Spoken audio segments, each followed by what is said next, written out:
What is up, wrestling fans? Welcome to episode number 613 of the Smark Out Moment Smack Talk podcast, Hot Tags of the Week. We're going to be breaking down everything that happened that we feel like talking about from the world of pro wrestling, like rumors and gossip and some news and some TV recap and everything else along those lines. I am your host, as always, Tony Mango, and joining me as always are Callum Wiggins. Hello there. And Robert E. Felice. Hey. So, before we get started, reminders, drop your thoughts in the comments below. Tell us what you're thinking about all the stuff that we are talking about here. Make sure that you are also clicking that like button. Make sure you are subscribed to our channel here. Ring that little notification bell so that way you get those email alerts of when we go live tomorrow and the next day for the Payback post-show and the All Out post-show. Those pay-per-view points and all the coverage and the reviews and so on and so forth with that.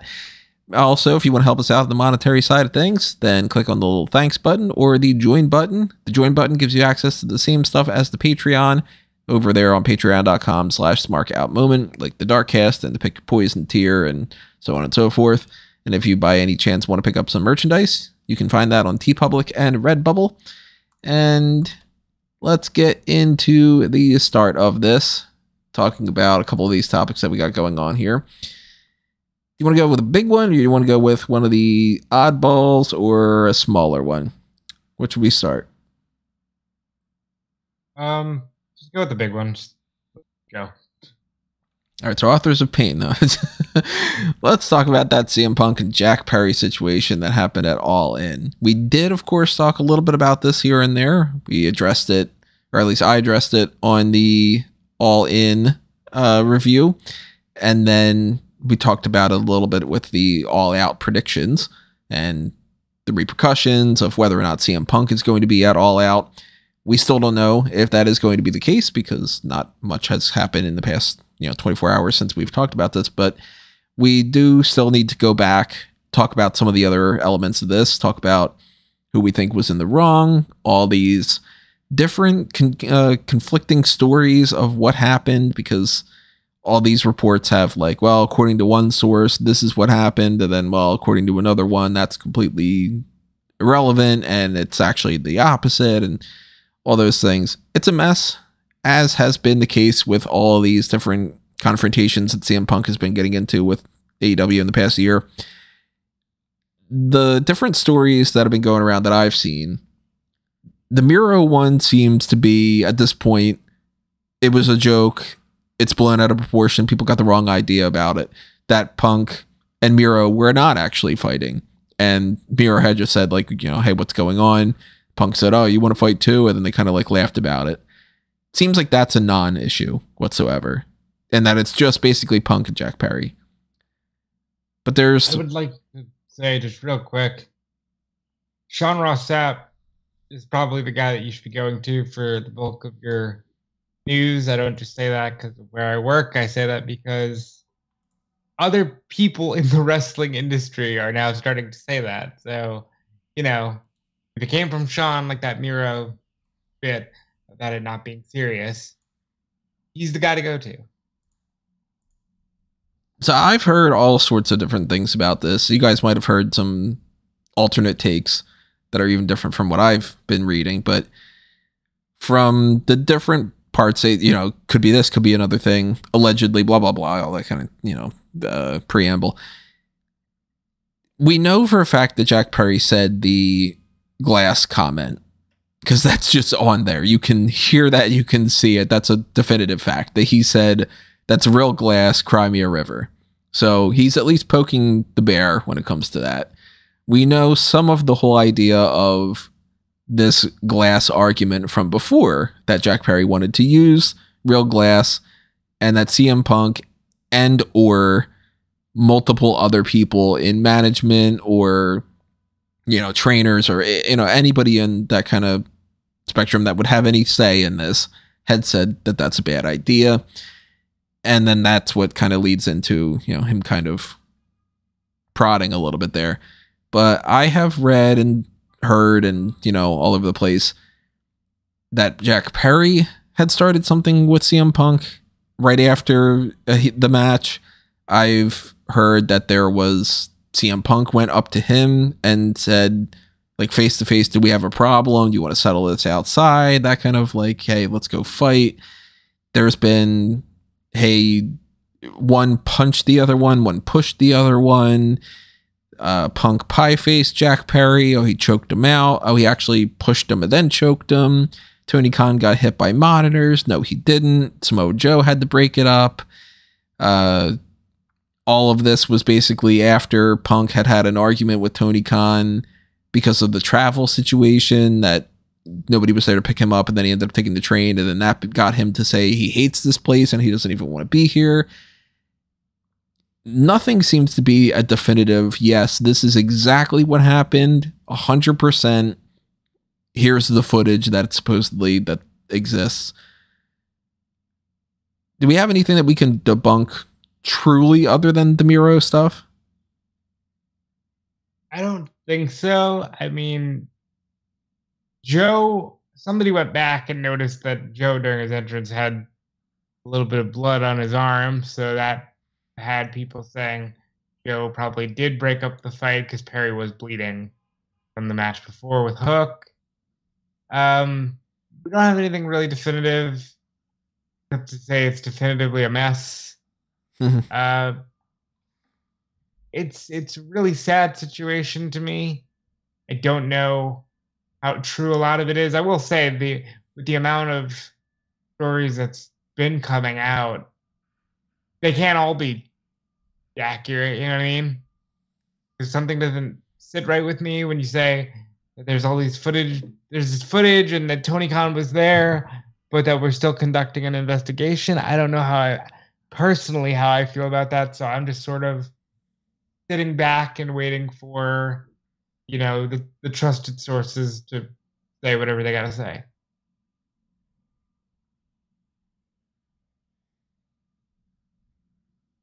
And I'm not going to debunk anything, so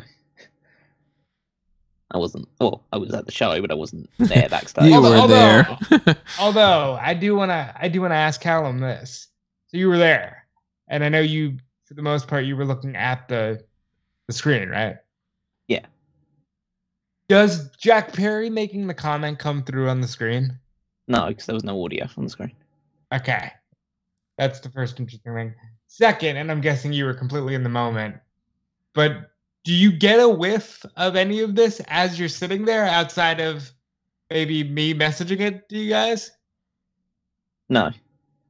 That's good though, because that means like your time wasn't interrupted by all that. So that's good. Oh yeah, it didn't bother me one way or the other. I just don't want to get that viewpoint, because as soon as, so I'll give you this from the I'm watching the show at home perspective. As soon as Jack Perry makes that comment, I go, oh, that was cheeky. Okay. And the person I'm watching with was laughing. And then we noticed that, Punk's out next. There was the best in the world at being a bitch sign. And that sign was clearly removed. And I'm like, oh, that's not fair. It's a cheeky sign, but it's still like, it's just a sign. He doesn't seem to be bothered by that too much. Then once you hear of all of the unrest, you go, okay, they maybe just didn't want to piss him off even more. So they had that guy remove his best in the world at being a bitch sign. Just little things like that I thought were funny that I haven't actually gotten a chance to bring up yet because I wasn't on the review podcast. And the one thing from Tony's recap that I have heard that hasn't been brought up yet was the concept that CM Punk lunged at Tony Khan. Oh, that's right. Yeah, that was another part. Yeah, which again, have no idea whether that is accurate or not, because that's just another perspective that's come through. So I'd be surprised that he'd still be around, or it wouldn't have been much more definitive. Yeah, he's not wrestling at All Out, and he's suspended for a long time. If you lunge at the guy who's running the company, I think that's a step too far.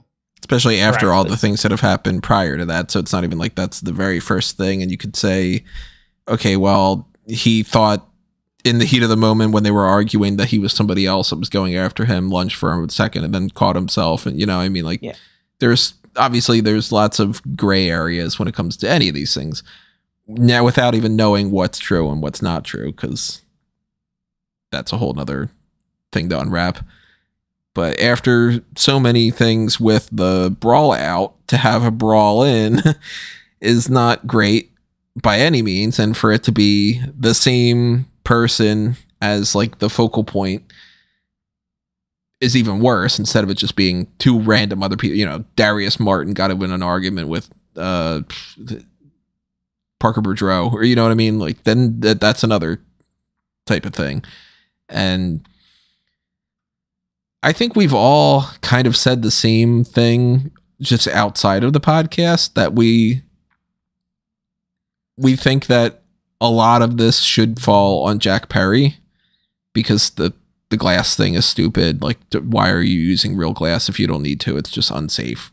And to take that shot, maybe not the best idea, because yeah, you're trying to get some heat from the people that are watching, maybe that you can play into that. But when you do the whole inside baseball thing, you run the risk of upsetting people. This is the same as how, you know, go back in the day and Shawn Michaels is making the Sunny Days comment.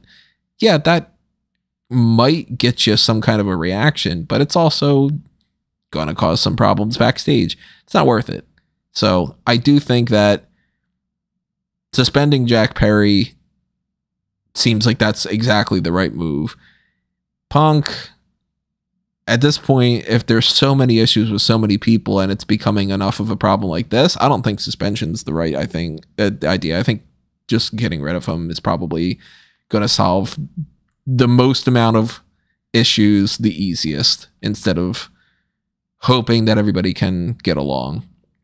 But I'm behind him on some of this stuff, because it's like, it's kind of stupid about the travel stuff. It's kind of stupid about this. It's kind of like, I get it, but that's not how you approach things. You shouldn't just be like, do you want to fight? And as stereotypical as it is to say violence isn't the answer, it really isn't. Like, that's not going to change anybody's perspective, you know? So I know if I were in Tony Khan's shoes, if the idea of him lunging at me is true, then that would be a major ground to fire him. If I were in somebody like Samoa Joe's shoes and I have to like basically babysit these two, I would be like, you got to get this shit together, because I did not sign up for this. I'm here to wrestle. I'm not here to peer mediate.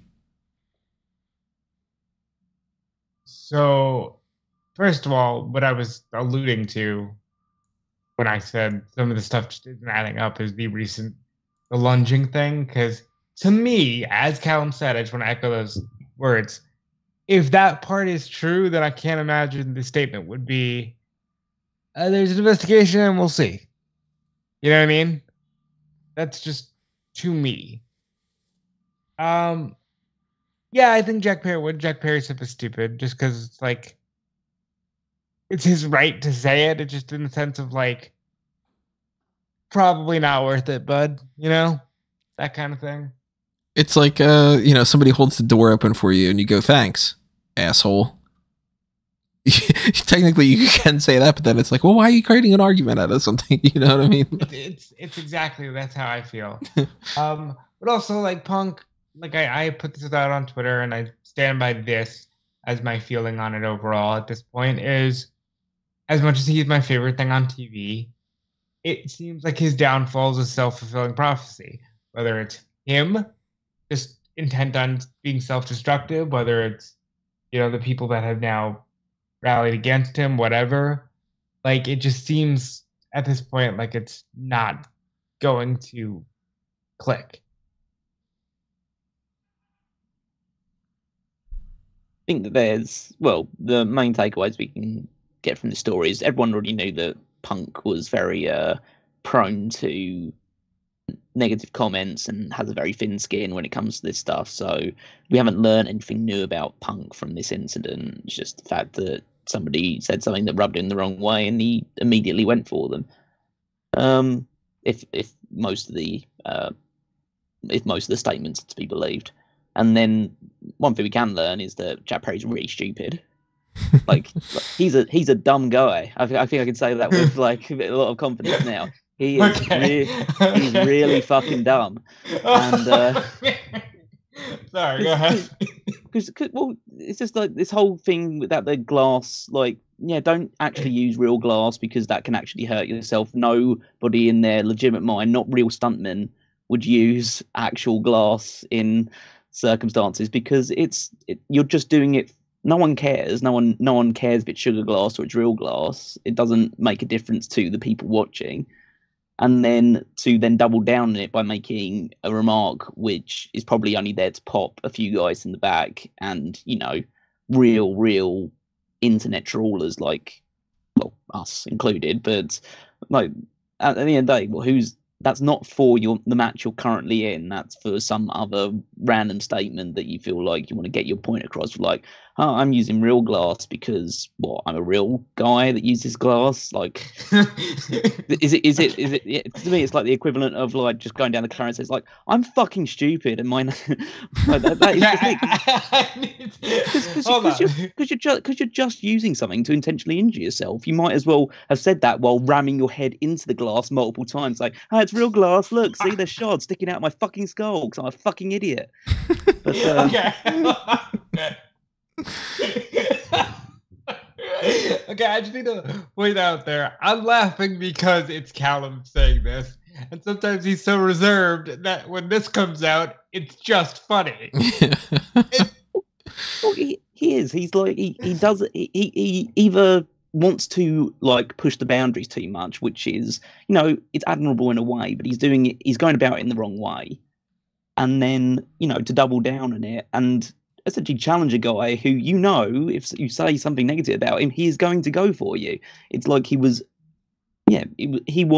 poking the bear, and the bear clawed at him. I'm not justifying what the bear does because this bear is not, you know, an actual bear. He's a human being with a rational brain that should be able to do something other than just swing at the first guy that says something negative about him. Right. But that is that is what Punk does, and Perry decided to go for it, and it's going to end up with him losing out on some money and some booking opportunities, and probably see him drop back down the card when he was in the midst of a very good heel turn.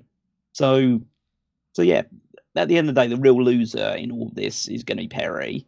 If Punk does end up getting fired or something of that ilk, then, you know, Punk will probably be a bit annoyed about it at first, but he'll probably get over it pretty quickly. He'll have other things he'll want to do. He got to scratch that wrestling itch one more time, and then he can move back on. I imagine people at Warner will probably be a bit annoyed about it, but they seem to like most of what AEW is doing. It can't all just be about CM Punk for them. But he's one Bill Phil. I mean, like, come on. So yeah, there might be some short-term pain and some. I think it's a bad timing for Tony Khan, not just off the back of the biggest show that they've ever done, but also they still haven't, as of yet, signed that new big deal that we're expecting them to sign. And I imagine Punk is a big part of that in a way. So, you know, if it's cost you a couple of extra million a year or something, if you lose CM Punk, then that's not great. Long term, it might be more beneficial for behind the scenes, but I do also just like to think that, you know, this is a wrestling locker room and not everyone gets along. I mean, I'm imagining like back in 95, if we would had this podcast back in 95, would you be saying the same thing that Shawn Michaels should be fired? Yeah, probably. Even though he's, you know, my favorite of all time, like he was notoriously awful in those kind of ways. I'm pretty confident you wouldn't be saying that. I would. I personally, because I've thought about this too, because throwing everything out the window for a second, just talking in general, it's starting to feel like the only reason that this seems like such a much bigger deal than it is because of the instant reaction to the news when it's reported. Because if this was 95 or 97, because I guess that's the year everybody really knows, and you'd see it in the Observer. You'd see it in like the Observer newsletter if you were subscribed to it, which not many people were at the time. Right, and then it's just, okay, Dave is getting this information. Dave is reporting on this information. and it sort of is what it is, and maybe it makes the wrestling on TV a bit more interesting, maybe not, right? Yeah. And of course, there's context to that as well. I mean, if you were to have fired Shawn Michaels in that circumstance, then he immediately goes to WCW, which is a far stronger competitor to. Well, they were far closer in terms of competition at that point. There's no benefit really. Like if Punk goes to WWE, it's not going to like absolutely shoot WWE in the arm, and they're going to because they're already like getting seriously high business at the moment. So adding Punk to it is just an icing on the cake thing for them. So yeah, it's a completely different scenario. I'm not saying it's exactly the same thing, but you know, I'd say every wrestling locker room to some degree has some problem people in it, and the ones that usually don't cause any problem are the ones that are pretty. How would I describe it? They're not really chasing a spot on the card. They're kind of happy with their lot in life, and they're just, it's like a job for anybody else. They're just there, they're clocking in, they're getting their paycheck, they're doing something they enjoy doing, and then they're going home. Like, not everyone wants to be the top guy, or not say like, I'm sure they want to be the top guy, but they're not like, that's not the be all end all for them. They don't need to be winning titles all the time or be getting main events like every segment, or getting like 15-minute, 30-minute segments on every single TV show. But Punk is clearly, he's a guy that knows that he's the top guy in the company. He probably feels like he's got and it has been demonstrated by what we've seen before, that he has a much longer leash than a lot of other people in the company have. But yeah, eventually, like any leash, no matter how long it is, eventually it's going to snap. So I'm interested to see whether this would be the thing that leads to it. At least, well, again, from what some of the reports are saying, it feels like Punk is at the end of his tether with the company, as well as the company might be at the end of his tether with him. So they're both moving potentially in opposite directions, which is going to make it more and more likely that we'll see a separation down the road.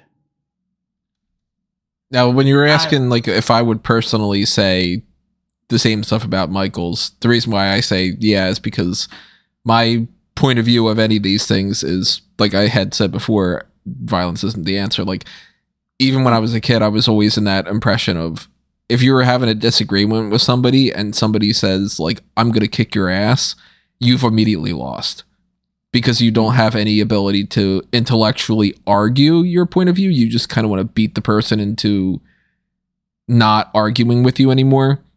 And it's one thing if you're in a fight because you're trying to protect somebody who is also in physical harm, or you're trying to protect yourself from physical harm. If you start a fist fight, or you go with the whole, like, oh, you want to step outside or whatever, I lose respect for you immediately, no matter who you are. And that could be almost in any situation, whether it's like a pro wrestling thing, or if it's just like some guy tells you to shut up at the movie theater because your phone buzzed, and instead of you being like, oh crap, I'm sorry, I didn't know my phone was still on right now, you end up going like, hey, shut up, asshole, you want to fight? Then it's like, you're an idiot already. You know what I mean? But I think that there's obviously a sense of entitlement when it comes to certain people, and that's not just people who are in any kind of position of power, but that comes with it too. If Punk does have some sort of pull over like Collision, which it seems like he might have some creative control or whatever, he's going to assume that he's in a position that he can be a quote unquote locker room leader and tell people things like, no, you do not use glass because we don't do that in Collision. But then you don't give somebody that unless you're willing to let them do their thing, because nobody would give that position to a JBL if he's a locker room bully, right?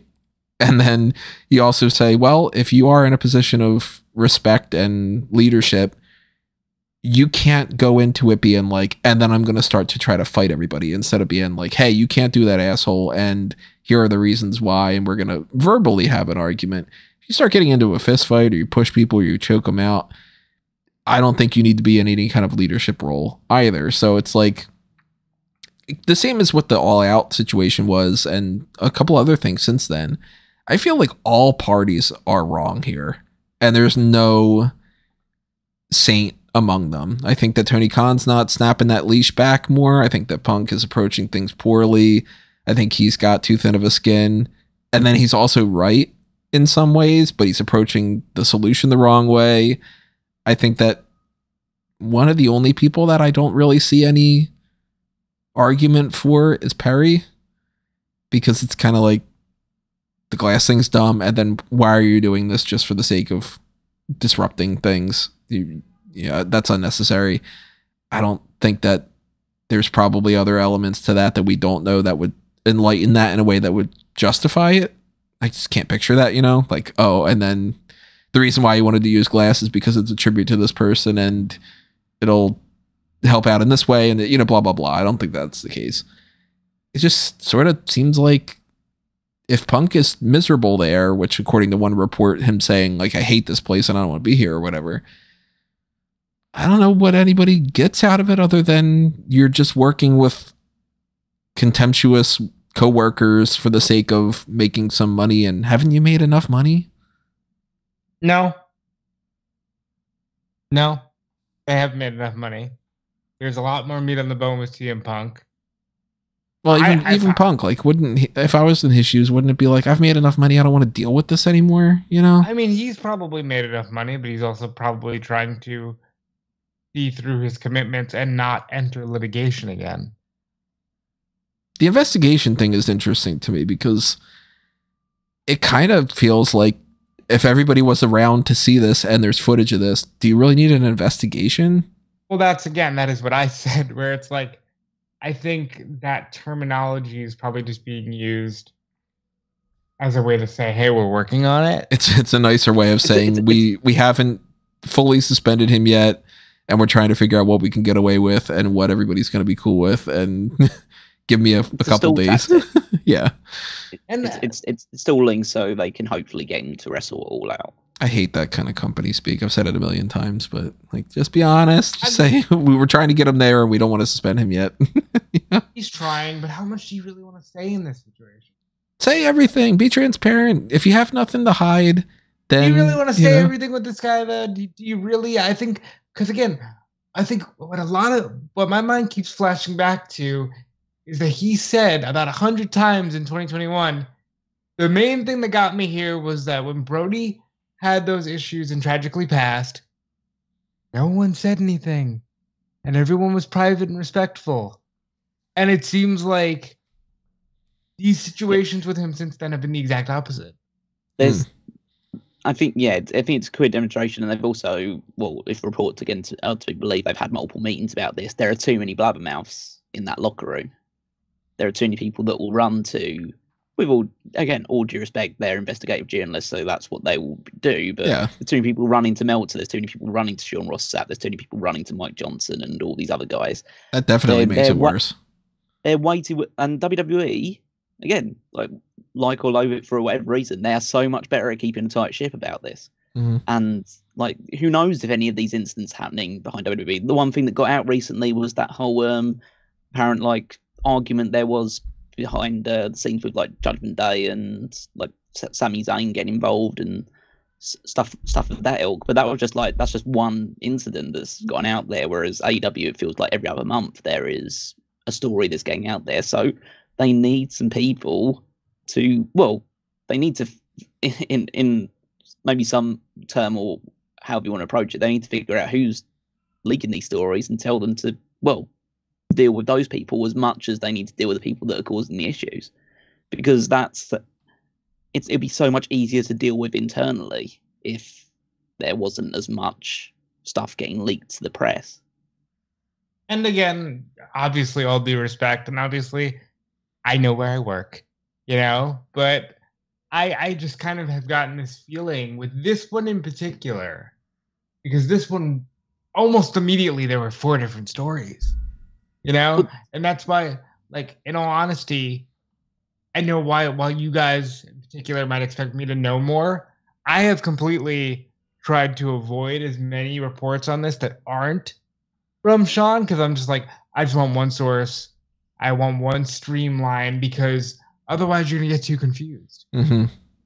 Oh yeah, but even with that one source, there's still multiple versions of events because different people are coming with different perspectives. And I mean, the story that immediately broke, well, the one that was immediately out there was that led with the idea of Perry getting in Punk's face, and that's immediately from the CM Punk camp, and they're the first people that always want to go damage control approach. They're the immediate ones that are on the phone or sending the message or anything like that. They're immediately getting their side of the story out there first, and then as the days go on, the other side of the story starts to come out. So you can always tell which side of it is coming from the Punk camp because it's the first one that arrives at the journalist's doorstep.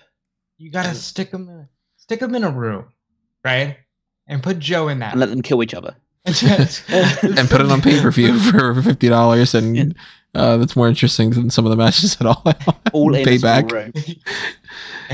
But you know, like I think ultimately I do think that this is fixable because we lived through, you know, Sean and Brett, which did. If you can get them in the ring and they work together, fine. Then I don't really care what happens behind the scenes, honestly. That's the one thing out of it, because if Punk takes the same approach to this as he wants to, well, at least as he's publicly said he wants to deal with the Elite, then he'll come back in a couple of months' time, and his first feud will be against Jack Perry. It'll be interesting to see how that goes, because I'm still waiting to see confirmation on whether or not he's working. I know Houseman said no. That's a pretty good indication, but I don't know. The fact that Tony didn't flat out say no says something to me. It's just all very middle school kind of bullshit. You know how people act like, oh, you know, when you get out of high school, all this stuff, you know, people, if they have if they have that mentality, they never get out of it. It's just whether or not you surround yourself with the people that do that, because you're stuck with them in middle school and high school. You can get away from them once you graduate from that.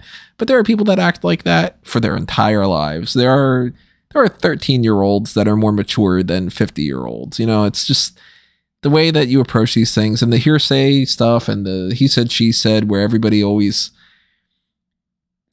yeah, you know, you're not going to get the CM Punk camp saying a story that makes Punk look bad. They're going to reframe things, and they're going to leave details out that are going to make it seem like he is 100% in the right.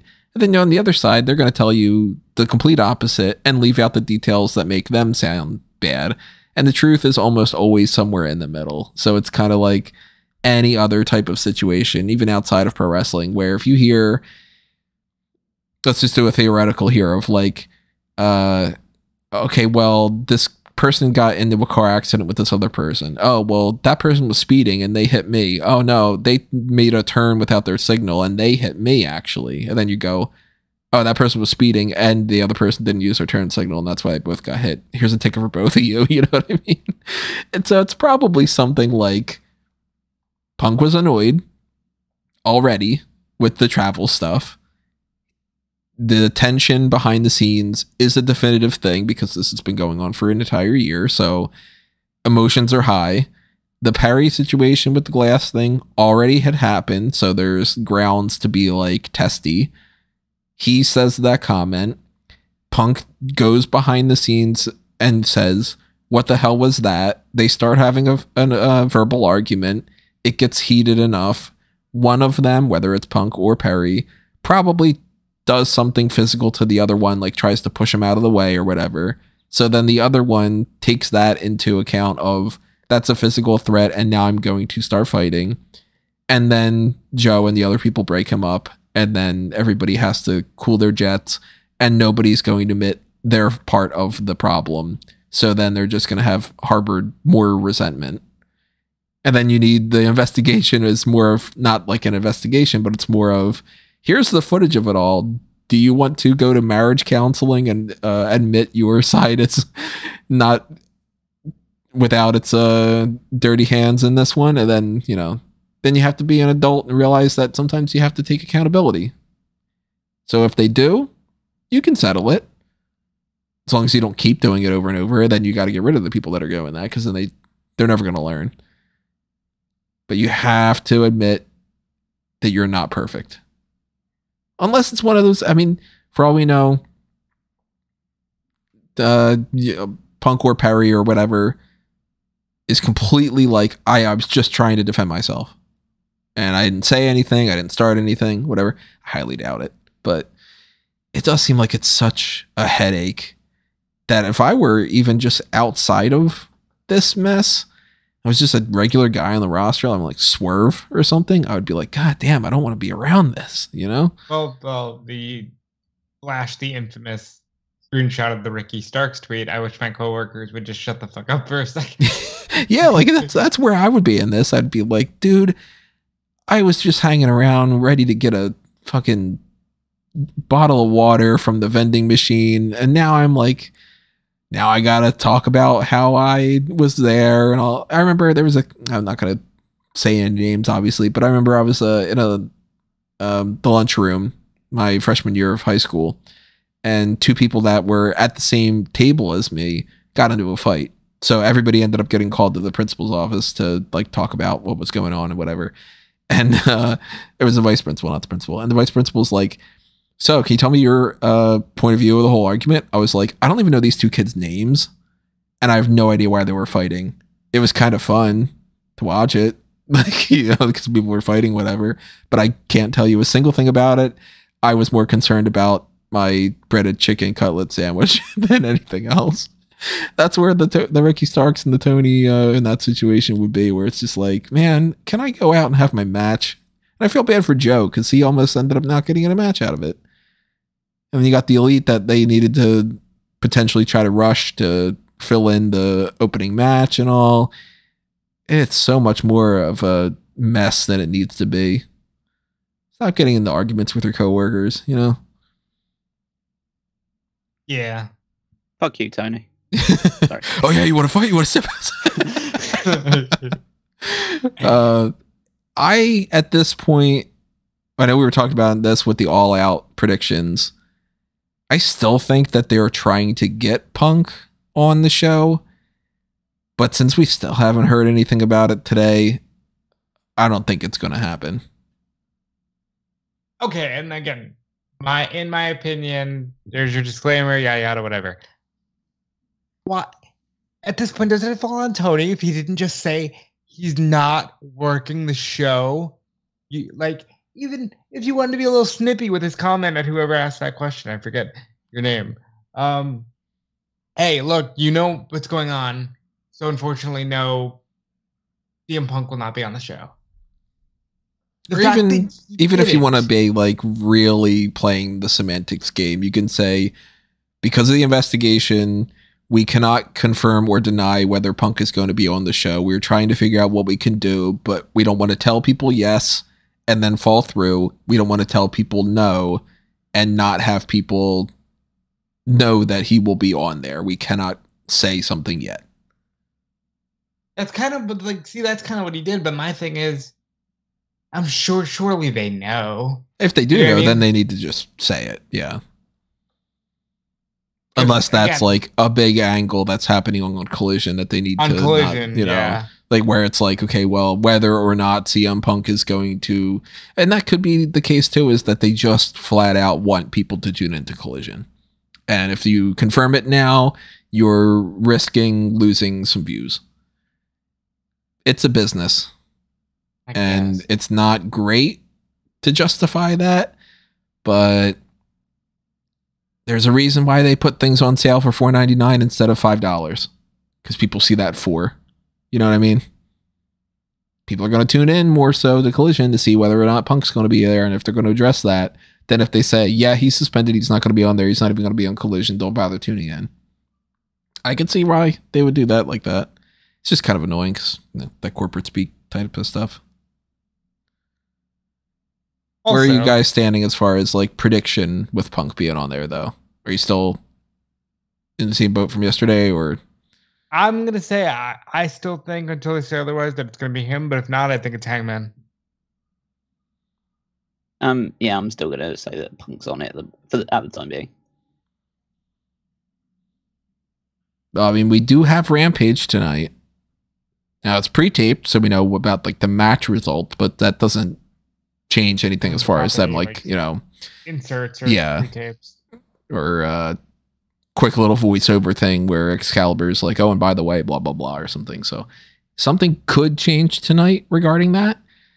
I don't anticipate that's going to be the case. I think that they're probably going to address it on Collision or not at all. They might just hope that they can get away with maybe people will buy the pay-per-view to see if Punk's going to be there. The same mentality, which is, it's shitty because you're spending $50 for that. But then it's also, well, that's what the risk is.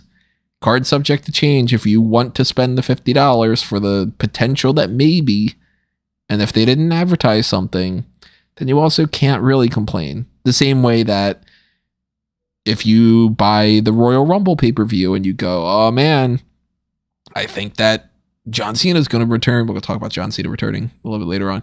But like, I think John Cena is going to return on this Royal Rumble, and then he doesn't. Well, they didn't tell you that he would. Can't complain about that, you know? It's a gamble. Yeah.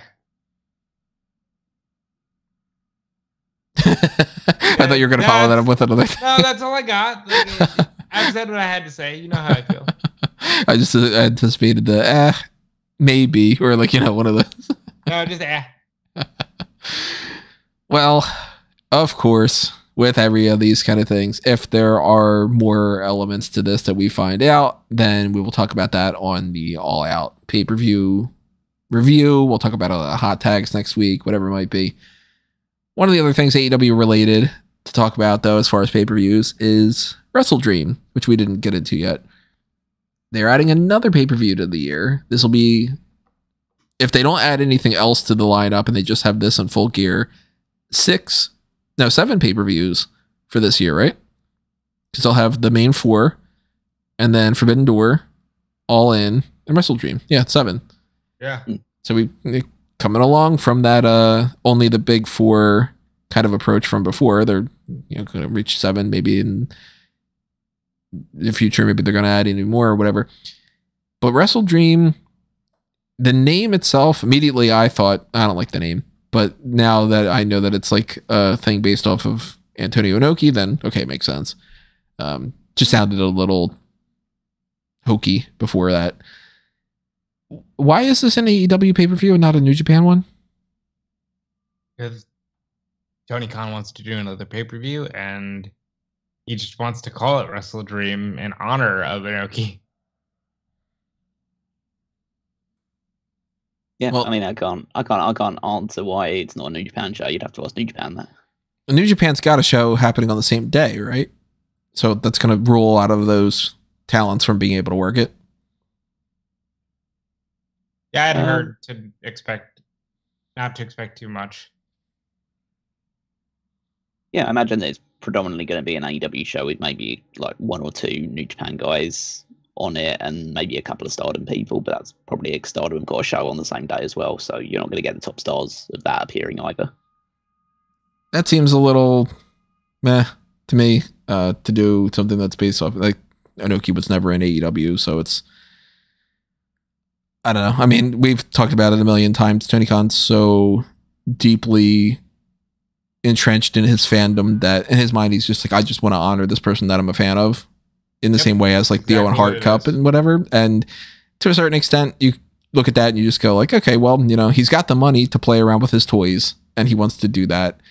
It's the same as how when, you know, you're playing with your wrestling action figures as a kid and you've got a WWF guy and you're like, and he's going to be in the World War III and WCW. It's like, you know, you're playing around with toys. It's just, he's got access to millions and millions of dollars, so he could do it with real people. But the idea of having this pay-per-view here, we talked about it with the All Out thing, and we got Grand Slam coming up. We're going to talk about the tournament for that. Maybe it's a little bit overloaded because it is all happening pretty quickly. I don't think that we should have like 4 pay-per-views over the course of like basically 2 months like that, because it doesn't even work when WWE tends to do it. And this time frame, of course, is happening because this is based off of events. That's not just like, okay, well, let's just pick an arbitrary date.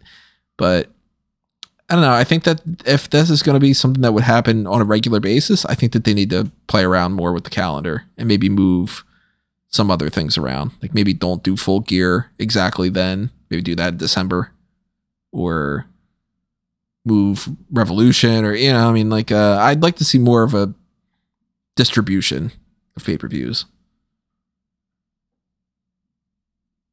I think we'll see, because I would venture a guess that maybe these things are fluid and they can always change. Maybe it won't be, you know, oh, we're going to do it just like this every year. It is his track record, though. Yeah, but things are changing so rapidly. I'm willing to give him some leeway. They put on great shows. Yeah, I'm gonna hazard a guess and say that this WrestleDream turns out and ends up being a one and done thing. Has there been anything that they've done pay-per-view wise that they haven't brought back in some fashion other than?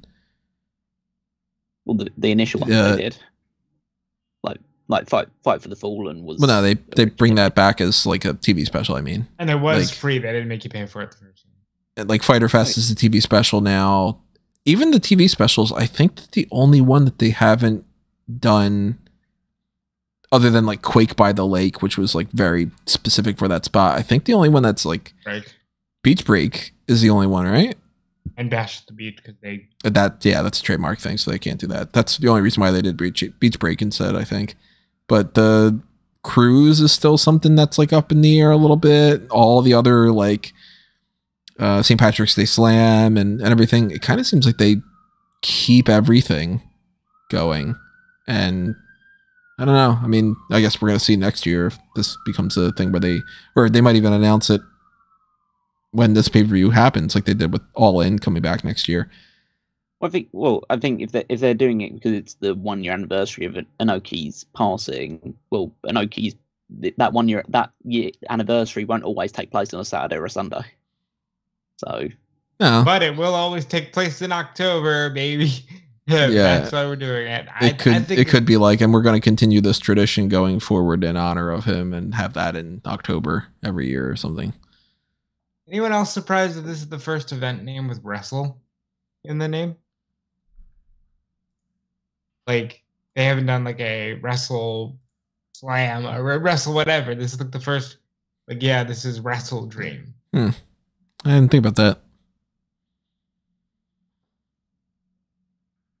I guess it's not really too surprising because even like Impact and other promotions, a lot of them tend not to use the name Wrestle out there, do they?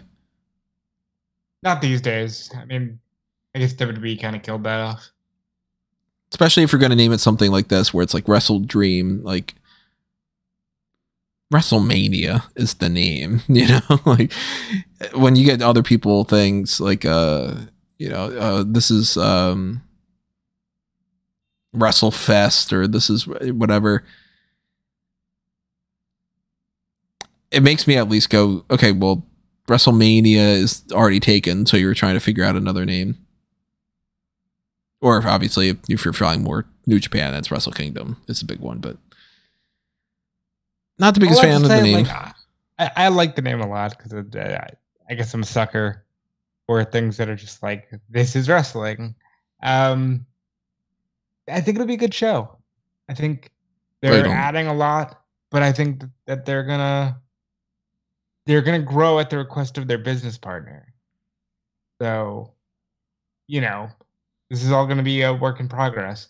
This company has gone from, hey, it's the Elite, Jericho, and a bunch of guys you don't know, to what it is today in such short fashion that you kind of have to give them that leeway, even when it's a little frustrating. Well, I mean, obviously, we're going to be covering it. We'll do our predictions. We'll do our post show. We'll do all the coverage. Say that with a little more pep in your voice, Tony. No, I mean, it's a thing.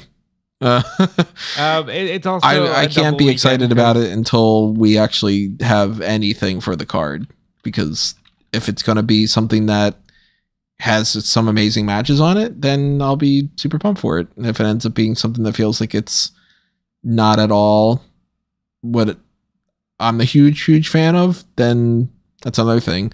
But it is another one of those double pay-per-view weeks. Yep. We're going to have No Mercy the day beforehand, so it's going to be another like this week where it's just like, this is overload sometimes, and I wish that we could kind of play nice with each other and not have everything always be overlapping and, you know. But then again, that's also the burden that comes with doing this as a job. We've talked about a million times. If you're a fan and you just watch what you want to watch, then you have a lot more freedom to be able to be like, well, I'm not going to watch NXT this week because I didn't really like the card and now I'm not burned out and whatever. So fandom, you get a little bit of a bonus on that end. And maybe it's going to be a great card. Maybe it ends up being the best show of the year, for all we know. Actually, I think this is a pretty cool way to transition into another topic here. I think that hurts, even outside of the fan perspective. I think it hurts from a company perspective for companies like Impact, who do put on good shows, but sometimes you just end up going, I'm so burned out on the more important thing that I can't enjoy this as much as I would like to. All that to say, Impact is about to have 2 major shows in White Plains, New York, with Victory Road, which is next Friday, and then the next day they're taping their 1000th episode of Impact, which is going to have some huge names on it, and maybe the change in production for Impact, which I'm very excited about. And you said NWA is supposed to be upgrading their production too? Yes, so NWA just taped their first series of shows with EC3 as the NWA World Heavyweight Champion. PW Insider reported that they were upgrading their production, and then they shared a photo. The NWA did, so that's confirmed. So they're updating their production a little bit. Impact, also reported by Mike Johnson, is updating their production in a major way, and it's going to cause them to scale back on touring, which I think is great news, because I often get tasked with watching the Impact shows, and my one complaint is they clearly don't look as high level as one of the other two, but they would be a solid number 3. And I know, Callum, you're also a big fan of there being a solid number 3. That way more names can get exposed and people got places to work. Yeah, the more viable avenues there are for professional wrestlers, the better it is for the long-term sustainability of the business, and also gives people that won't get opportunities to really spread their wings in one of the top 2 promotions an opportunity to do cooler stuff. I would probably invariably say at the moment that I think that Impact is a solid 4th because Ring of Honor exists. I'll be honest, until they start treating it like a separate thing, I just see that as, I lump that in with AEW. It's the NXT to Raw being Dynamite's equivalent and Collision being SmackDown. That's how I see it. I think it's separate enough. At the very least, in which case I'd probably still put NXT above that as well. Then maybe even, but I think that you want to see the small promotions kind of get with the program and find ways to level themselves up. So Impact, like going with a bit more of an overhaul of their production, that's good. I think NWA's production improvements are probably just a polite way of saying they've taken Tyrus off the screen. Okay, yes, they did take Tyrus off the screen. He did retire. But I would also love to see that promotion go in a bit of a different direction. They're so tethered to the idea that we're doing wrestling as it was meant to be. I guess I'm doing the voice Tony did yesterday when he did the news. But no, seriously. Extra, retire us. Yeah, I think we can get more out of wrestling. And listen, speaking as the one of the 3 of us that actually has to watch all of it, I'd love to see everybody upgrade, everybody get better, everybody put on shows that we want to look at. So even when you're tasked with looking at it, it's a really great show. And I'm hopeful that both of these promotions are going to step it up big time. but specifically Impact, because they have worked their asses off for the last, I'd say, 10 years since losing Hogan and AJ and them to get back around to do a position where they're credible, and they've got a shot at it. And I hope that we see pyro. I hope that we see like a legit stage setup and something that just says, hey, I'm not as mad that Jordan Grace has gone back to Impact, because now it feels like a stage belonging to her and other people who want to be presented on as grand a stage as possible. Do you think she re-signed because she's just comfortable there, or do you think she re-signed because she asked around and people weren't as interested as she thought that they would be? I'm going to do the thing I don't like to do. Did anyone actually say she re-signed it? I haven't seen anything that actually said she has signed a contract. I know that she's coming back, but I don't know if she's signed a deal with them. Oh, I don't know. It could be because Impact seems to have like short-term deals and people working without contracts and stuff as a regular thing. But I think that she openly, if she's coming back, I think it's because A, they want to make a big impression and they know Jordan Grace is a big name that other companies do not have. And B, maybe she feels comfortable helping Impact grow as opposed to being a spoke on the wheel like a Tyra Valkyrie or somebody of that ilk. That's my opinion, obviously.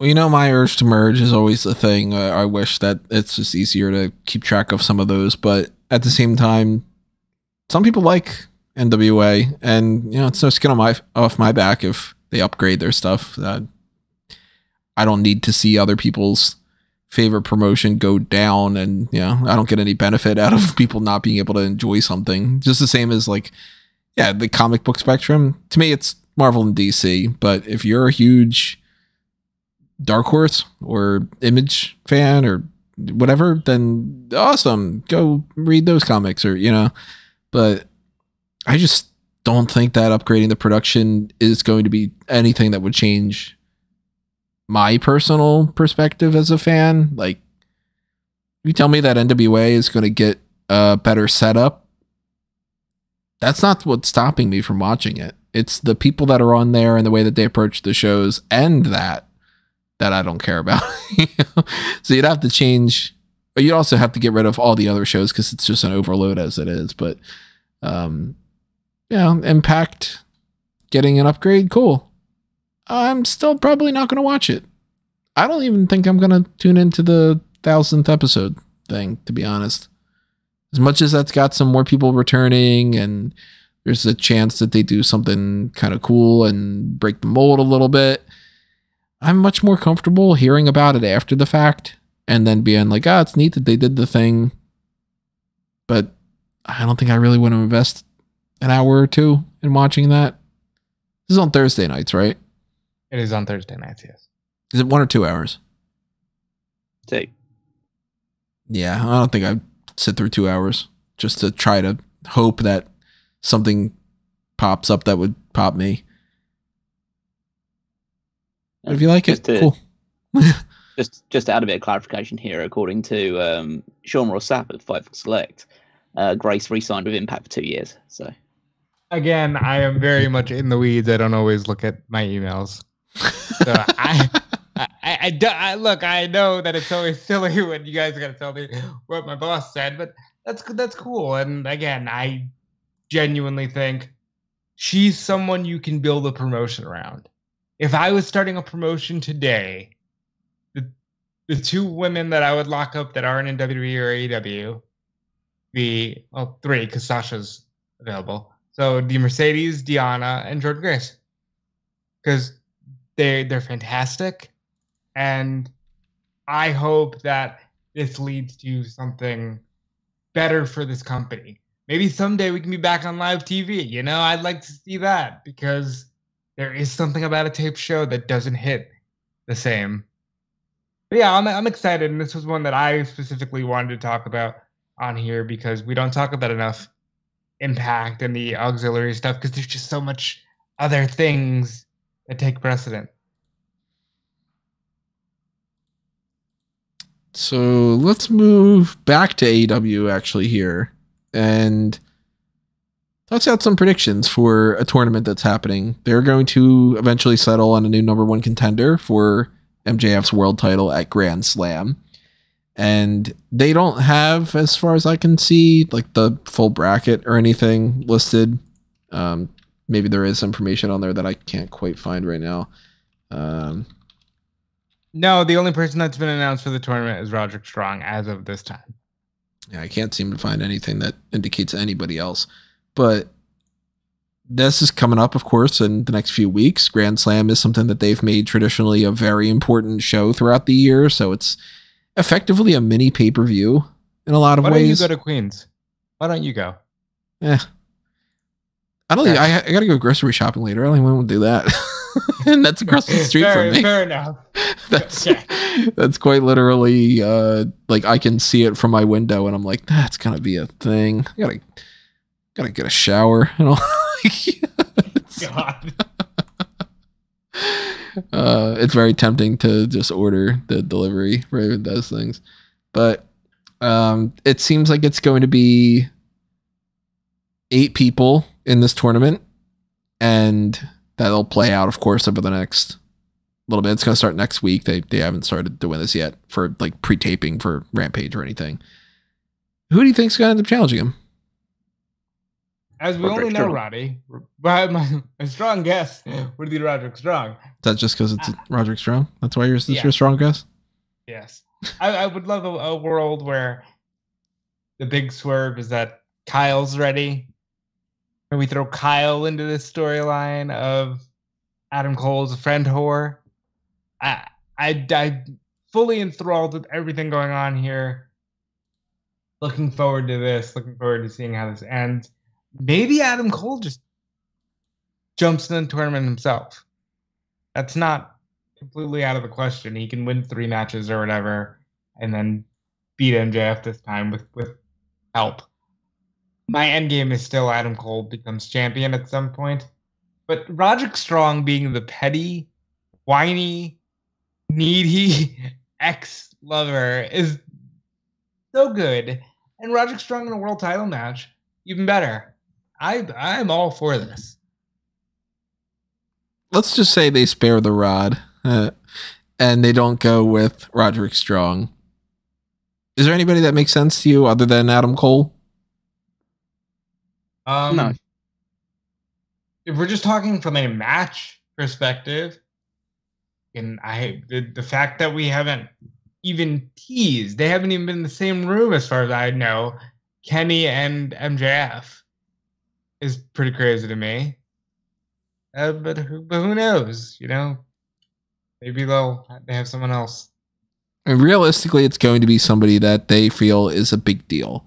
Like they're not going to give this to Leon Ruffin or something, clearly, because it's a world title match and it's a big show. So they're going to put something on there that's at least within the vicinity of being pay-per-view worthy. I can't imagine. Maybe it's newly announced for Collision. Dennis Rodman returns to the United Center on AEW Collision. That'll be fun. It wouldn't shock me if they'd go with somebody like a Ricky Starks type to just have another person in that like upper mid card type range rather than to go with somebody that they could put on Full Gear, for instance, because they are still going to build towards the WrestleDream thing and they are still going to build towards Full Gear. And, you know, you got to work with what you got on the roster and all. But nobody right now, other than Roderick Strong, seems like they would fit into a storyline to me. Like, it would be really strange if, despite the fact that he is a big name, if like Jericho won this, for instance. Why are you doing Jericho versus MJF at this? Random detour. Roderick Strong makes the most sense. I mean, it's one of those things where you can just have a good looking match on paper to be the title match, and they can build it up to that point. So you have someone win the tournament, and then you probably get like a week or two's worth of promos, and then you've got Grand Slam. I think that you can sell it on that. I mean, it would come down to either Roderick Strong because that makes storyline sense, or it's one of the it's just one of the litany of people that MJF hasn't defended the title against yet, which would be a lot of fun. The one that I would want to or would hope for, if it's not Roderick Strong, because that just makes the most logical sense, is Orange Cassidy. Because I think, well, based on my predictions, by All Out, he won't be the international champion anymore. Mm-hmm. So this is an opportunity for him to lose and then immediately be pushed into the main event scene by earning an opportunity at MJF's title. Again, he wouldn't win there, but like it'll be a fun match. I'm pretty sure loads of people would enjoy seeing it. Which, I don't know if there's really anything worth talking about from Dynamite this week, but one thing that I did really like was I'm Orange Cassidy and I don't have a catchphrase. But that was great. That needs to be a shirt now. The setup with like Grand Slam popping up and all in the middle of these shows, they could play into the idea of like setting up something there that can play out into full gear, and maybe it's like somebody's tag team partner and then the other person ends up getting a match, or it could even still be a situation where Cole and MJF are still tag team champions and maybe having, I don't know, like Malachi Black fights MJF and then Buddy and Brody get a tag title shot, or say, they could do some things if they're planning on doing something in particular going forward with that. For the fact that they announced this and they want to do a tournament leading up to that and they don't have the world title on the line at All Out makes me think that they have something specific planned. Because they could have very easily just gone with like Roderick Strong versus MJF at All Out and it would have worked, I think it's going to be strong, but we'll see. Maybe it's time for, I don't know, Blake Christian to get a title shot or something. Let's bounce around to some WWE stuff that's going on here. We haven't really touched on WWE yet. As far as the TV talk goes, we pretty much ran down a good portion of that already. We talked about Monday Night Raw fading into Payback. I think the only thing we probably didn't touch on is Gunther's going to defend the Intercontinental title next week. And that's going to be really pushing that story of, is he going to drop it right before the Honky Tonk Man's record, or is he going to successfully break that record? We're all hoping he breaks the record, I'm assuming. I mean, I love Chad Gable, but if they did that, they're sick. They are sick people if they don't have Gunther break the record. Yeah, they've gotten this far. There's no reason not to break it now. But if they don't break that, but they refuse to have Roman lose to Cody, then I'm sorry. Like, that would drive me insane. I still wouldn't be upset if Gable won the title on Monday, though. Can he win it the Monday after? Just like, no, seriously. Like, no, I mean, I am fine with Gunther dropping the Intercontinental Championship relatively soon, but it has to at least be a day after he breaks the record. And Gable's awesome. I love Gable. Totally would be fine with him as the Intercontinental Champion. If and when Johnny Gargano comes back after breaking the record, then I'd love Johnny Gargano to be the guy that beats Gunther and holds that title. Ciampa, I'd be cool with him being the guy, but I definitely want that title to be broken. And I am, at least prediction wise for next week, I am thinking that they're going to have this be one of those testy moments of like, oh no, he came really close and whatever, and we almost thought that he won the title, but he ends up retaining. Because they did have Gunther just lose by count out. They are protecting him like crazy.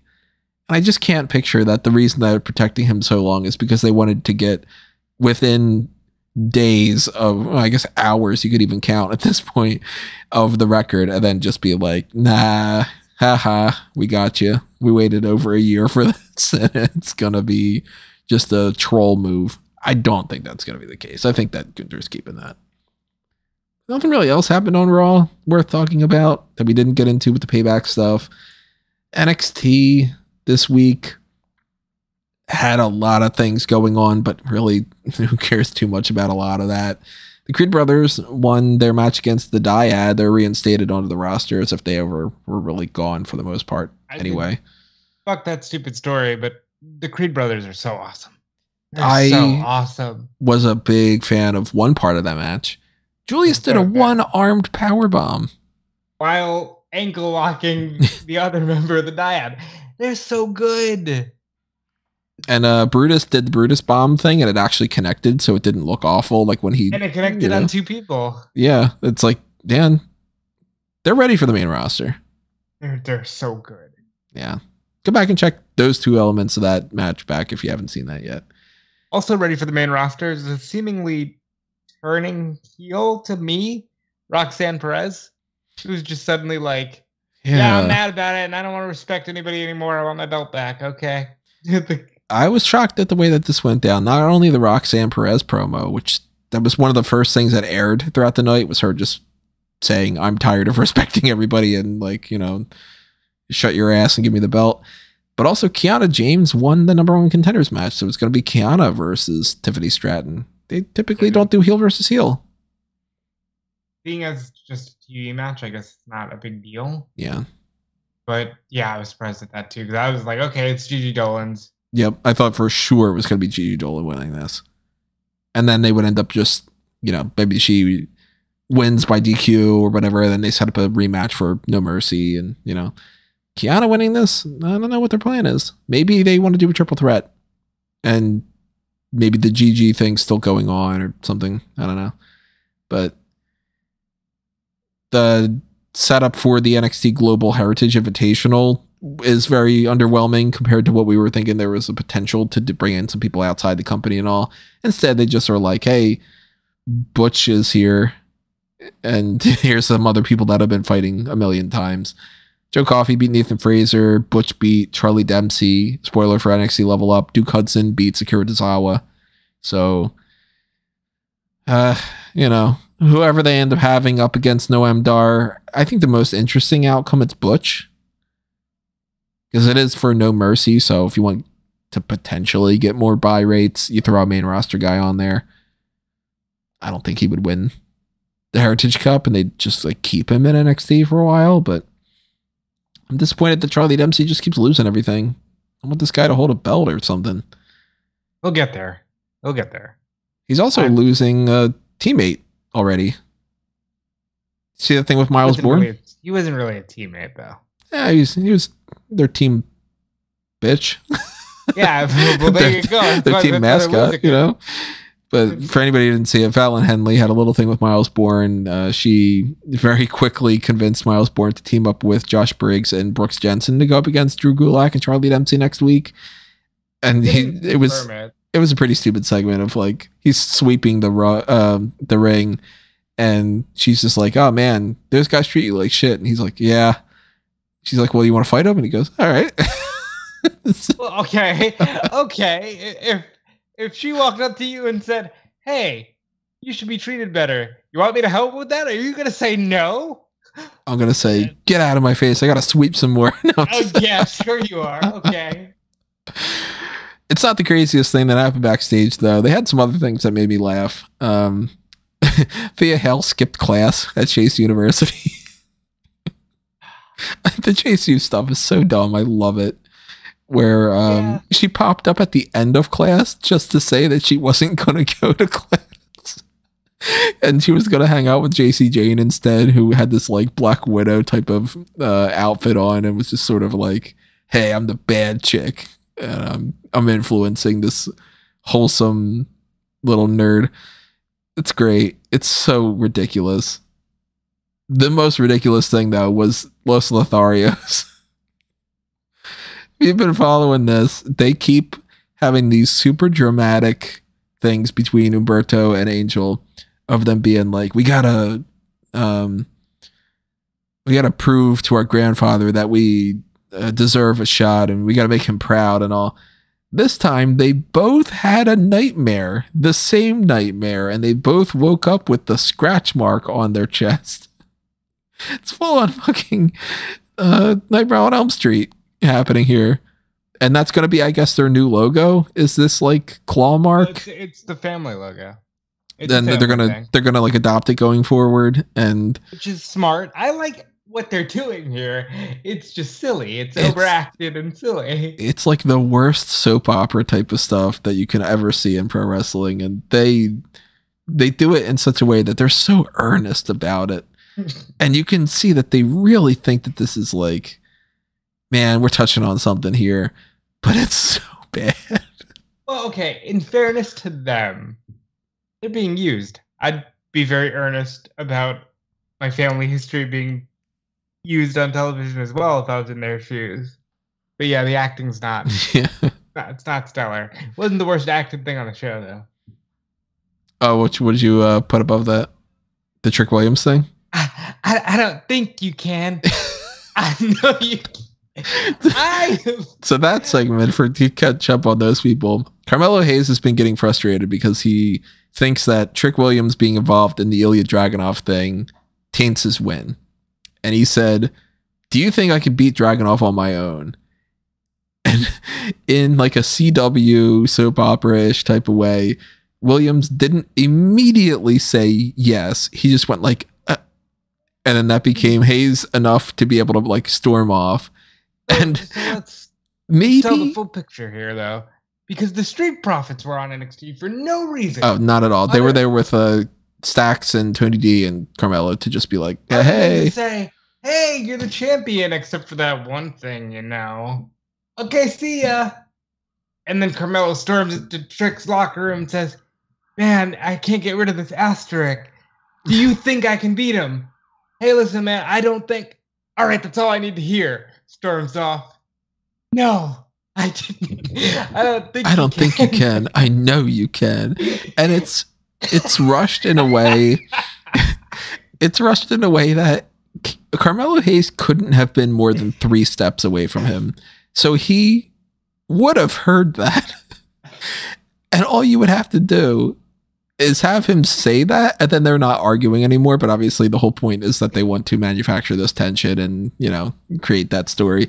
But it's just so like, if you notice, if you watch like those shows like Arrow and all, if you pay attention to this, it'll break your perspective of the show, of how many times somebody decides that they need to have a discussion with somebody. So they walk into the other hallway to talk. And then the way that they talk in those scenes is somebody says something and they walk past the other person and then turn around so that they can perpetually keep moving. But all they're doing is walking side by side and then turning to the person again.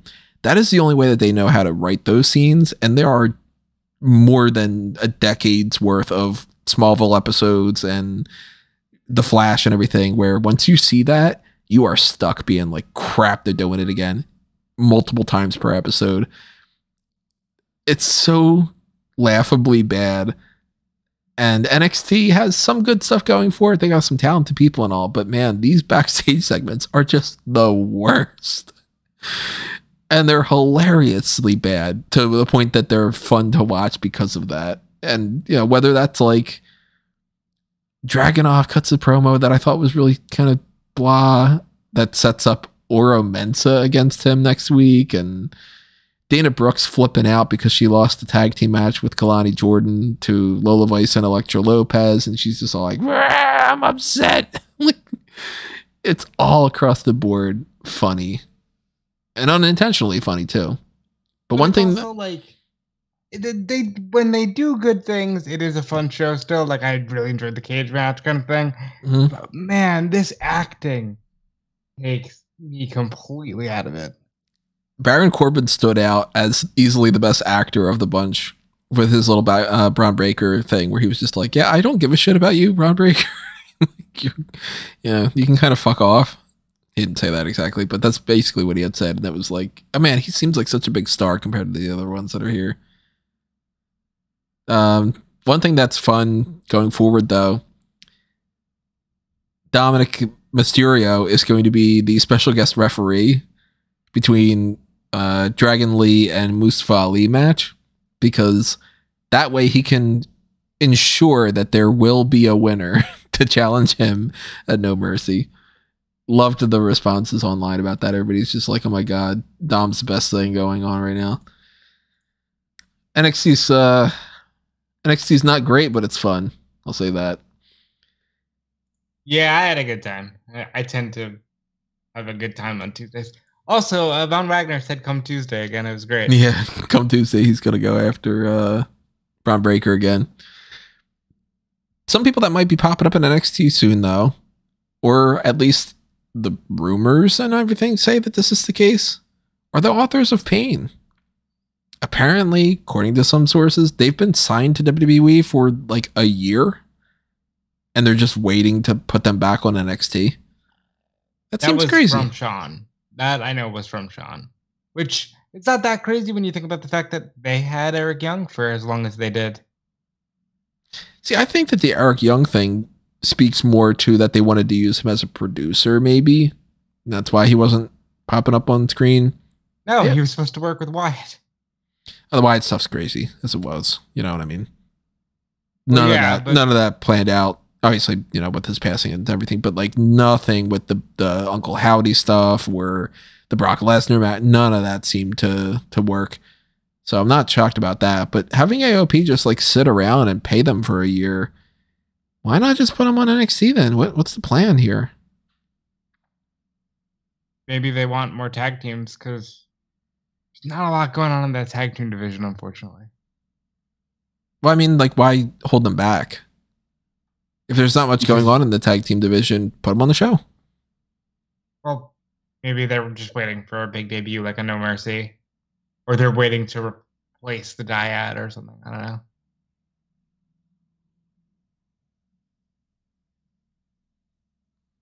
I don't know. I can think of a lot of events that I would have put them on for like a big show, like a Stand and Deliver return, or even just a regular TV show. I mean, we've seen that could be utilized for a big return to pop a rating or something. I don't know how much of a rating AOP is going to pop, but I'd like to see the Creed brothers against them.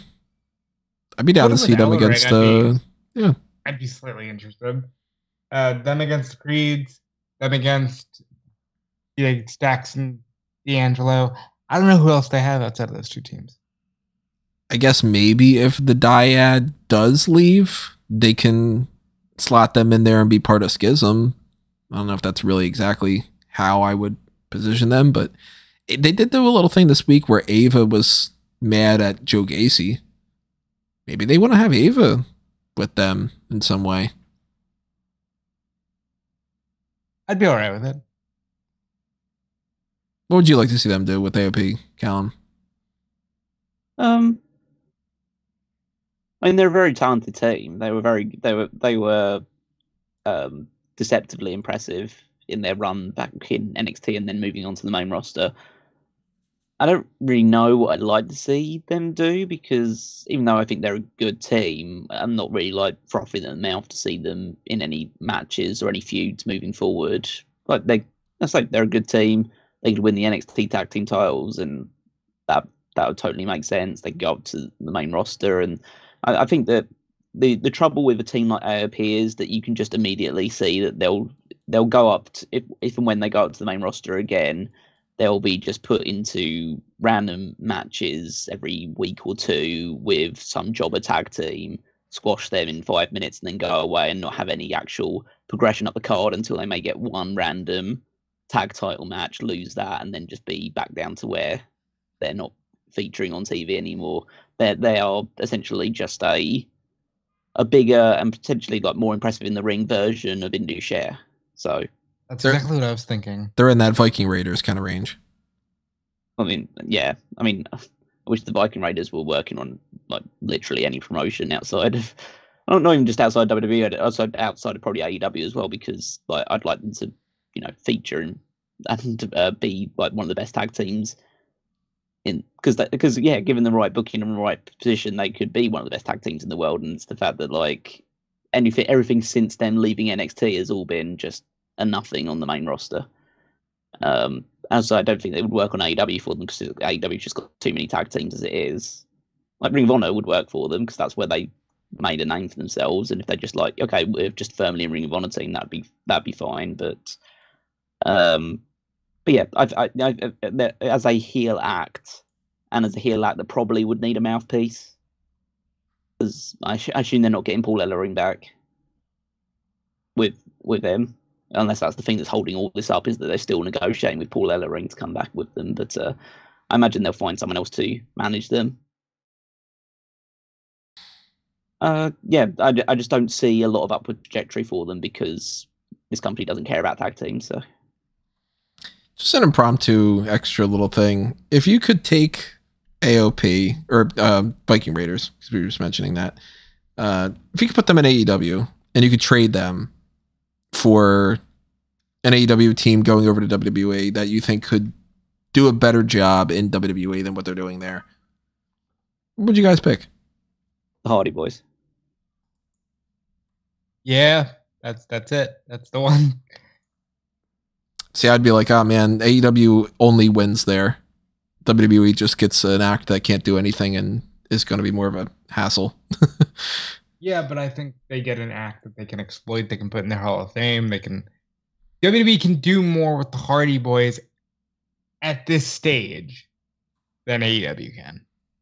Yeah, in a world of WWE where they care, well, where I'm not saying like the fan bases, because the fan bases are probably more aligned than ever before, but I think that the majority of the WWE fan base just like the entrances and they like the finishes, don't really care what happens like bell to bell. So get the Hardys, get a nostalgia run for another year or so. I think they would take that over just like, doing nothing with the Viking Raiders for the next 5 years or so.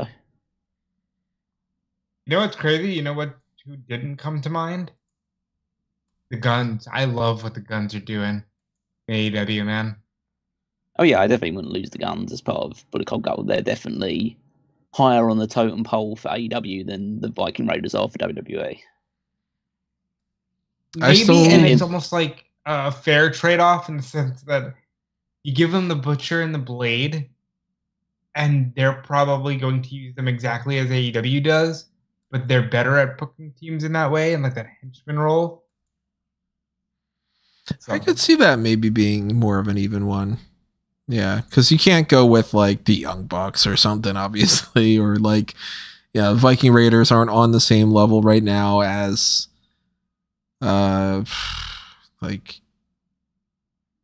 the Kingdom or and obviously it would be a downgrade if you go with just putting them with the Trust Busters, because the WWE is not going to get anything out of that, or the Wingmen or whatever. But yeah, I could see maybe the Butcher and the Blade. Especially if you throw the Bunny in there as like their manager, then I could see that working, because then you've got the Valhalla equivalent too.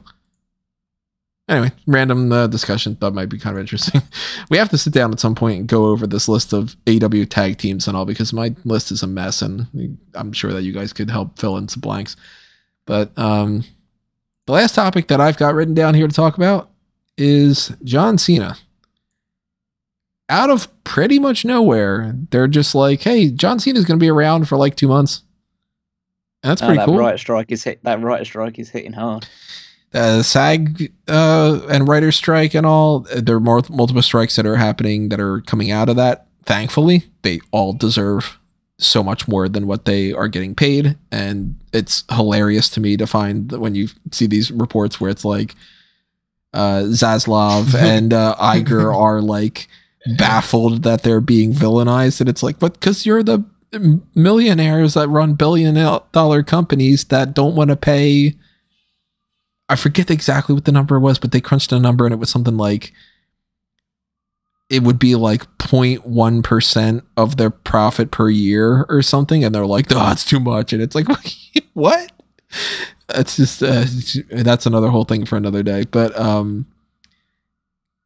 that seems to be going on long enough that John Cena's like, well, I guess I can pop up for WWE for a little while. And he is supposedly maybe going to pop up on Payback and maybe even wrestle at Fastlane, maybe have some programs with people over the course of these next bunch of SmackDown episodes. We talked about the idea of maybe John Cena could win the United States title if Austin Theory wins it back from Rey Mysterio. That'd be kind of fun to do the United States Open Challenge again. I think that this is a win, not just for the ratings for SmackDown, but just having John Cena around is going to reinvigorate some people, fan-wise and in the locker room. And if he interacts with people that he doesn't do the burial thing like he did with Austin Theory of, yeah, you're not really all that good, and if you beat me in anything, then you're still going to fail, and we could see a match with him and like Grayson Waller, and that could do a lot for Grayson Waller. We could see maybe a Cody Rhodes match that you really want to draw. That'd be fun if they want to do that for like just a match for Fastlane, and they've got nothing fucking going on for Cody anyway. So do that, that'd be cool. I think I'm all right with it because they've already proven they can do that with John. John's first match with Roman, maybe his only one until the SummerSlam match, took place at Random No Mercy, and they just told that story quickly. You could do the same thing with Cody. There's no need to harp on a brand split thing here. Like, you do that. One of my main questions is, do you guys think this will affect his acting career? Supposedly if he gets injured, then yeah. Well, supposedly they were like, nobody do anything, and even like the wrestlers, if they appear, that it'll hurt their standing because they need to be standing in solidarity with the SAG and all that. And I don't think it will, but I wanted to at least bring it up that I know that was talked about. I mean, I can't speak from their perspective, and I'm sure that there are certainly going to be people that are going to be upset about that, just because a lot of people's idea of this is, no, you stand there in the picket lines and you do nothing else, or you are a scab. But then there are confusing parts of this too, where the big corporations and everything like Disney and Amazon and Netflix and all that refuse to do this and have way more money and way more means to be able to pay these people, they are refusing to play ball. And then there are these smaller production companies that are willing to meet what they're calling the dream deal. Like the very first thing that they brought to the table. Some of these companies are like, yeah, we'll give you that. Just outright, like, yeah, that sounds fair. And then you got other companies that are like, we can give you an eighth of what you're talking about, and that's being generous. So with those companies that are agreeing to those terms, they're letting the actors and the writers and everybody continue to work with them, because they're like, we have no reason to not promote a movie where you are agreeing to our terms. We're willing to play ball if you're willing to play ball. I don't know how they are really approaching like WWE and reality shows and a lot of these other things that are like in that range, but they're not quite that, because specifically there are people that are getting mad at even like TikTok accounts for doing movie reviews, because in their mind that's against the strike. Some people are definitely going to be mad at Cena. Well, I think if I were in their shoes, I probably would be like, it's not really the same thing, so good for him for making some money elsewhere. But then again, since I'm not in their shoes, I don't know if that would change my perspective. I just wanted to bring that up, but it is worth talking about. I mean, he could get a lot of backlash from this. I mean, it's also quite interesting that he's going from that into back into another role where the performers are dreadfully underpaid for the work that they do. Yeah, and should be unionized. Anti-union. Yeah, exactly. That's kind of what I was thinking. Yeah, like, be great if Cena comes back to start a union. He's like, I've learned some things. I've seen. He just brings a picket sign and he's like, yeah, this is what I came back for. No, I'm obviously looking forward to it. Cena is much needed star power on these shows. And I really feel like, Cena could do a really good last run. I'm not saying that this will be it. I'm just saying at some point, I think that's something that's definitely on the table. and it'll add some life to SmackDown.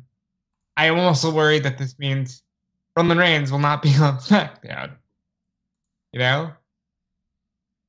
And I want a lot of star power on my shows because I think WWE, even though they're breaking records, is coasting a little bit. I think the TV shows could be better. But I think John Cena will be a huge help. I don't know if he will be able to prevent himself from burying people the way he did Austin Theory, because I think that's just his promo style now. But if he can, I think it'll be really good stuff. I mean, that's probably the thing I'm looking forward to most, is how many people he can bury in the 8 weeks or so that he's going to be on TV. Yeah, exactly. Yeah. Like, how many people can he... Well, it's not even a case of like him actively trying to bury them or cut promos on them. Just how many people can he overshadow the fact that him just turning up is a bigger deal than the fact that they've been wrestling consistently for however many years they have been, and like they couldn't get one iota the reaction that John Cena can get on his just by showing up and saying a catchphrase. It's just introductory, like, wow, guys, this is what a real star looks like. Like, take a few notes, because I don't think he needs to be as visceral as he was towards Austin Theory during their brief feud. He just needs to show up and say, do a few of his more cornball juvenile humor references, and he'll eat people like Grayson Waller and I don't know. Grayson Waller or Cameron Grimes or whoever they want to throw in front of him, he'd just eat them all alive, pretty much. The only person he probably can't eat alive on that on SmackDown at the very least is LA Knight. But other than that, I think Cody is probably the match. Gives Cody something to do, which is what we were kind of asking about. What's he going to do in the lead up to inevitably facing Roman Reigns again for the title WrestleMania, and like a mini feud with John Cena in between that, where he hopefully gets the victory, which seems like it would be likely. It's not like Cena is opposed to doing the job these days. So that seems like a good stopgap for him. You mentioned LA Knight. This is unrelated to Cena, but one thing that happened on Raw that is worth talking about. Mrs. Did we talk about that on the Payback thing? We did, didn't we? Yeah, they've got a match. Yeah, that's right. All right, I don't know if you talked about the fact that you loved Mrs. Impersonation. If I didn't, I loved it. If I did, you heard it twice. There you go.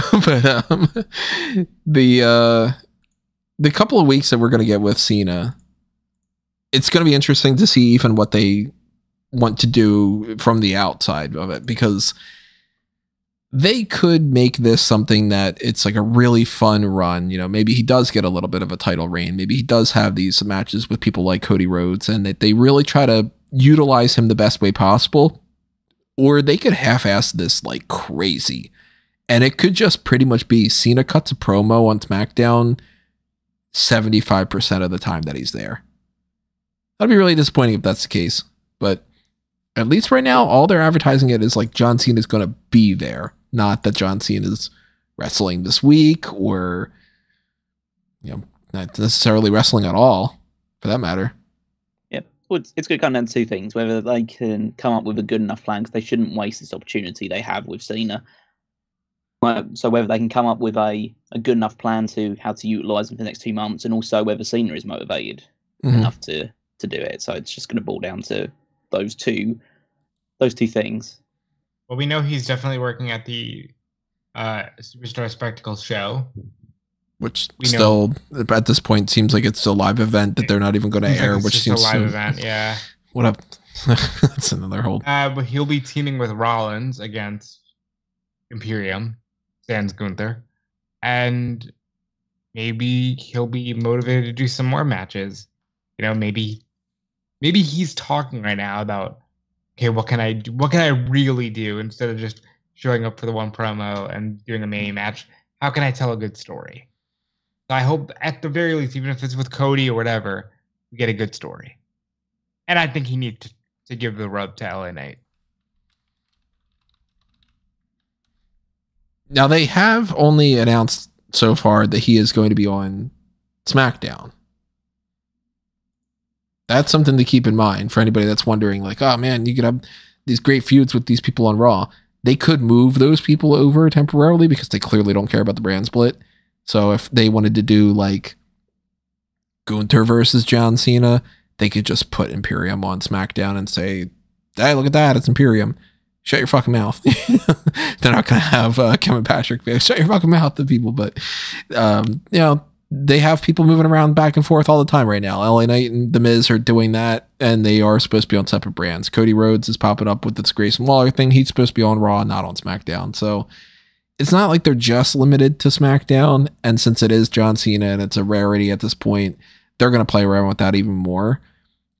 If they're stuck with SmackDown, there aren't as many options because I highly doubt people are going to be like, oh man, I can't wait for that Karrion Kross match or feud, or really, really want to see him in a backstage segment with Ridge Holland, But they've got the Cody thing. They've got the Grayson Waller thing. They could follow up the Austin Theory thing in some fashion. Maybe they do a Gunther thing. Maybe they do something on Raw and he is able to pop up on there, or they keep it to just the pay-per-view stuff. But I'm hoping we get at least a couple matches from him and that we get something that we can look back on and say that this was actually pretty fun, rather than, oh, okay, they had Cena badmouth a bunch of people for a couple weeks and then leave again. I don't think anybody needs that. It would pop a rating. Can't deny that, but it's not going to be helpful in the long run. So we'll figure that out tonight as far as their tentative plans. And, if he starts off and he's immediately cutting a promo and he gets interrupted by the Judgment Day, then we're going to be sitting there going, oh, okay, well, they're going to build towards something there. But nothing else really happening tonight seems to be that big of a deal. Jimmy Uso is going to quote unquote return despite the fact that he didn't really leave. It's going to be a waste of a segment, I think. And I think that kind of rounds out the hot tags. I don't really have anything else going on, right? Don't think I'm missing anything. Just real quick, I think there's a good chance that we do get Solo versus Jimmy added. Easy win for Solo. Adds Bloodline to Payback. I wouldn't be opposed to that just being on the card. And if you want the tie-in, it's Solo's the one who took out Jimmy. So Jimmy could be getting payback for that. I think that should be added. But other than that, no, I think we're good. Alrighty, well, obviously, as I mentioned before, make sure you drop your thoughts in the comments below and tell us what you thought about what we're talking about here. Whether you agree or disagree, we still want to know what you have to say. So chime in there. If you are not on YouTube and you want to toss out your opinions in a different fashion, you're listening to us on Amazon Music or Spotify or Apple or Google Podcast or something, you can always tweet at us at SmarkOutMoment.